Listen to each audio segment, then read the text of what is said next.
Photo session बहुत अच्छा कराया आप लोगों ने। देखिए, अमित शाह जी ने जो कहा, उन्होंने इतना ही नहीं कहा, उससे आगे कहा है कि 2024 में 300 से ज़्यादा सीट लाकर नरेंद्र मोदी जी फिर से देश के प्रधानमंत्री। तो उनका यह भविष्यवाणी, यह स्पष्ट संकेत देता है कि नरेंद्र मोदी जी 2024 का चुनाव हार रहे हैं।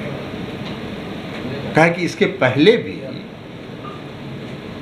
2015 में बिहार विधानसभा का चुनाव हो रहा था। अमित शाह जी 3 महीना यहाँ कैंप किए थे और प्रेस कॉन्फ्रेंस करके उन्होंने ऐलान किया था कि जिस दिन वोट की गिनती होगी उस दिन बिहार में भारतीय जनता पार्टी की सरकार बनेगी, और मात्र 53 सीट पर सिमट गए। तो उनका भविष्यवाणी का तो हो गया। बंगाल में जब विधानसभा का चुनाव हो रहा था तो 2/3 बहुमत बंगाल में ला रहे थे, और बंगाल का जब चुनाव परिणाम आया तो ममता दीदी जितना पिछले विधानसभा में जितनी सीट थी उससे 4 सीट ज़्यादा जीत गई चुनाव।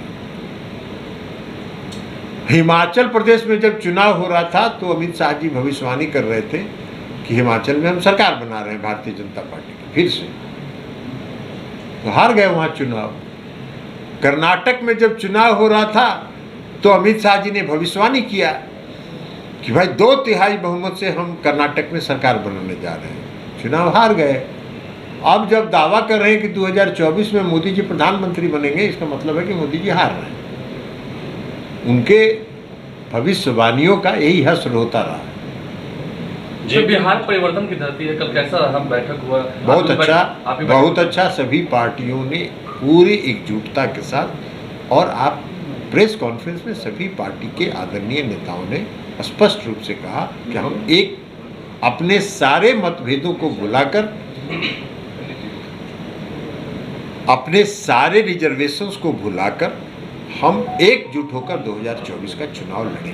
आम आदमी पार्टी तो नाराज दिख रही है ना। आम आदमी पार्टी को ये एजेंडा नहीं था, ये एजेंडा था विपक्ष को एकजुटता का, तो इसलिए एकजुटता का है। अब उनकी अपनी राय होगी। एक सवाल जेपी नड्डा कह रहे हैं कि उस वक्त कांग्रेस के खिलाफ आप लोग लड़ रहे थे। हम कांग्रेस के खिलाफ नहीं लड़ रहे थे।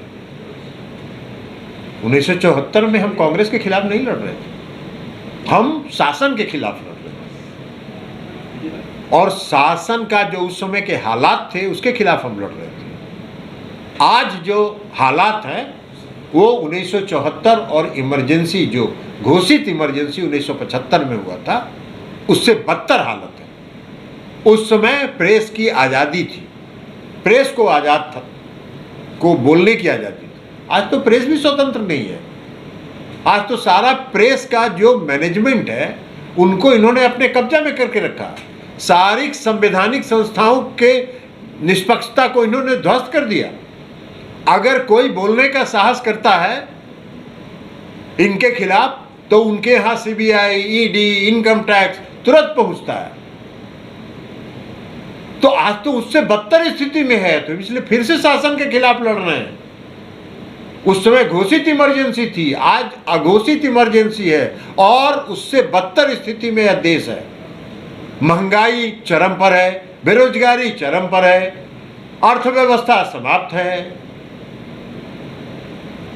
रुपये का अवमूल्यन हो रहा है, और ये बंसी बजा रहे हैं, धार्मिक उन्माद फैला रहे हैं।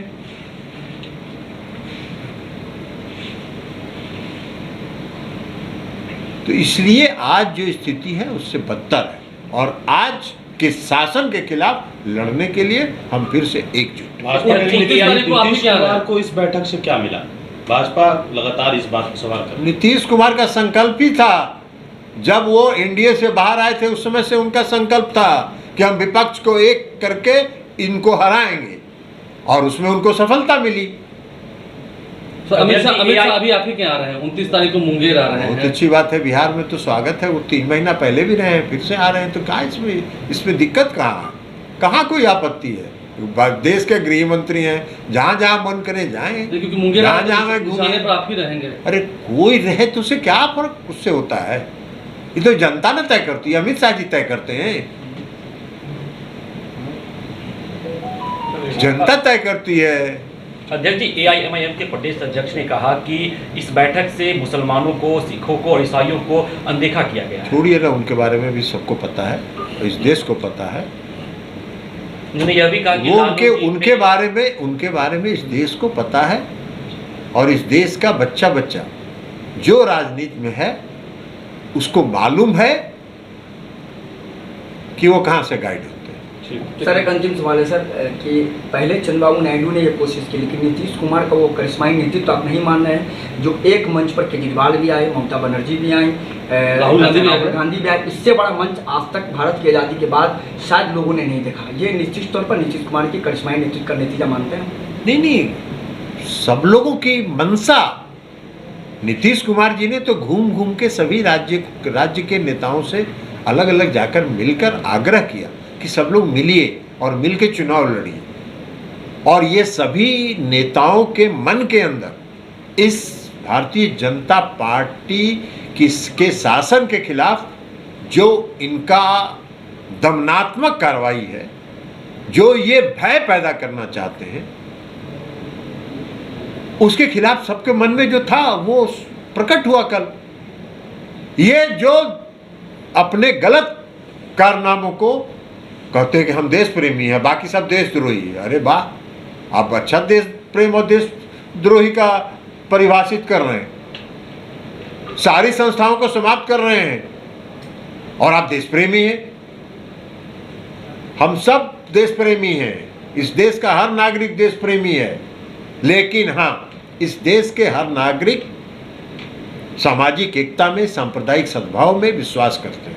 आप सांप्रदायिक उन्माद में विश्वास करते हैं, और आप वो काम कर रहे हैं तो आप अपना काम करिए। ठीक।